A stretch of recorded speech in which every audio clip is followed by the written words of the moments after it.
السلام عليكم ورحمة الله. ازيكم عاملين ايه؟ يا رب تكونوا بخير وبسعادة يا رب. النهارده غدينا كبده وكشري، ما شاء الله الكشري ده تحفه.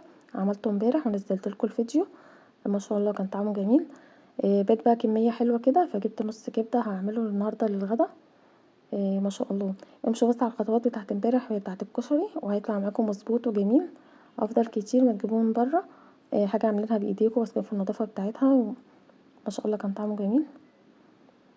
هنا بقى الكبده دي مجمده، فبقطعها وهي مجمده كده عشان ما تتهرش معايا. الكبده دي مش بلدي زي ما قلت لكم مجمده. انا من فتره كبيره كنت دايما بجيب بلدي، جبتها مرتين ورا بعض طلعت زفره، فكل فين وفين بقى بجيب المجمده دي. بس طبعا مفيش احلى من الكبده البلدي.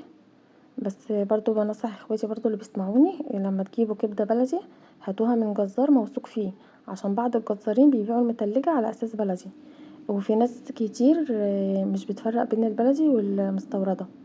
هما واثقين بقى جايبين من محل بلدي فهتبقى بلدي فبعض الجزارين، انا واثقه في المعلومه دي والله مش بتكلم كده، فبعض الجزارين بيبيعوا المتلجه على اساس بلدي.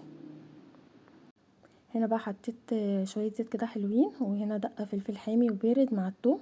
بحب انزل كده بالثوم والفلفل اديله تشويحه قبل ما انزل بالكبده، دي بتفرق في الطعم.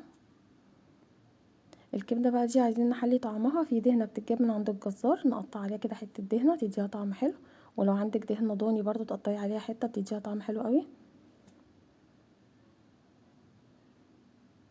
اكله سريعه ومبتاخدش وقت خالص، ولازم النار تبقى عاليه كده واحنا بنشوحها.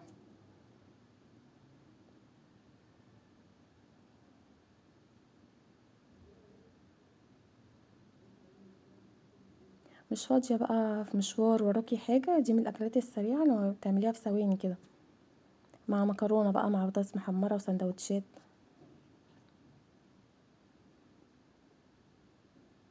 هنا بقى بقلبها، لقيتها محتاجه شويه زيت فحطيت لها، وضفت لها ملح وكمون وفلفل اسمر، بس فلفل اسمر ما جاش. حاولي برضو لما تجيبي المجمده هاتيها شرايح، ما تجيبهاش متقطعه، هاتيها شرايح وانتي قطعيها. افضل كتير ما تجيبيها متقطعه. انا جربت دي وجربت دي، المتقطعه يعني كذا مره اجيبها الاقيها مهريه زياده عن اللزوم وطعمها مش حلو. هما بينقوا افضل حته في الكبده يقطعوها شرايح، بتبقى حتت متماسكه وبتبقى افضل يعني. انتي هاتيها شرايح وانتي قطعيها. هنا خلاص بقى كانت استوت.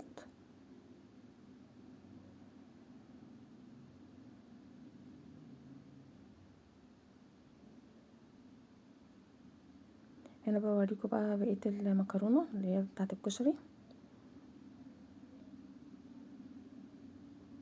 هنا بقى كنت غرفت الاكل، بصوا مزوقه لكم الطبق ازاي بقى عشان اللي ما اشتركش يشترك. ويا رب الفيديو يعجبكم، والسلام عليكم ورحمه الله.